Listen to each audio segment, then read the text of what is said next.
शरीर से भजन करके कोई आवागमन से छूटा है।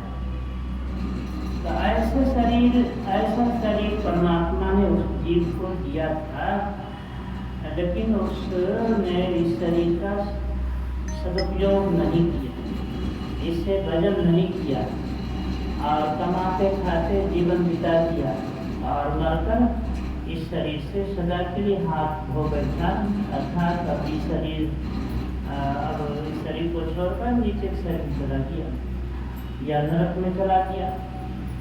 इसलिए कबीर साहब उसके लिए अफसोस करते हैं और भक्त के लिए अफसोस नहीं करते। भक्त माने क्या रोइए जो अपना घर जाए, रोइए सांपक बापुरो जो हाथों नाथ जी का।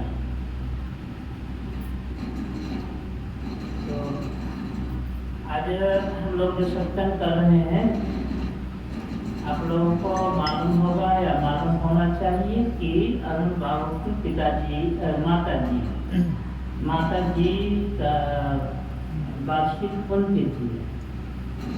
वार्षिक पुण्यतिथि इसको वार्षिक श्राद्ध भी कहते हैं। तो हुआ होगा दिन और अभी सत्संग हो रहा है। तो माता जी के बारे में आप लोग जानते होंगे, मैं भी जानता हूँ। वो संत में दीक्षित थी, सत्संग करते थे, ध्यान भी करती होंगी चाहे जितने दिन की, और सही। तो कबीर साहब के कथनानुसार उनके लिए अफसोस की बात नहीं।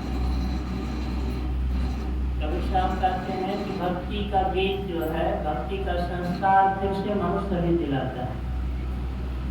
भक्ति बीज विषय नहीं, जो जाए अनंत, ऊंच नीच घर जन्म ले, करो संत को संत। भक्ति संस्कार प्राप्त किया हुआ जीव बार बार मनुष्य शरीर ही पाता है, नीचे शरीर में नहीं जाता है, नरक में नहीं जाता है।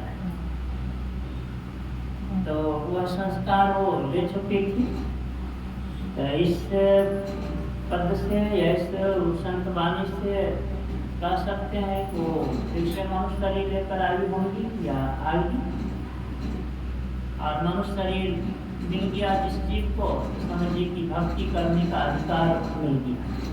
सबसे बड़ा अधिकार भक्ति करने का अधिकार, जो अधिकार देवता को भी नहीं मिला, वह अधिकार मनुष्य शरीरधारी जीव को दिया है परमात्मा ने स्वाभाविक तौर पर।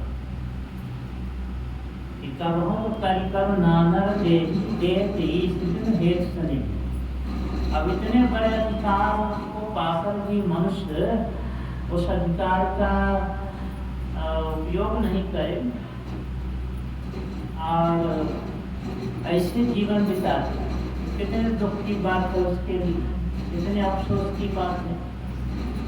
संत लोग अफसोस के लिए व्यक्त करते हैं कि रोइए सांकट बापुरो जो हाथों हाथ दिखा।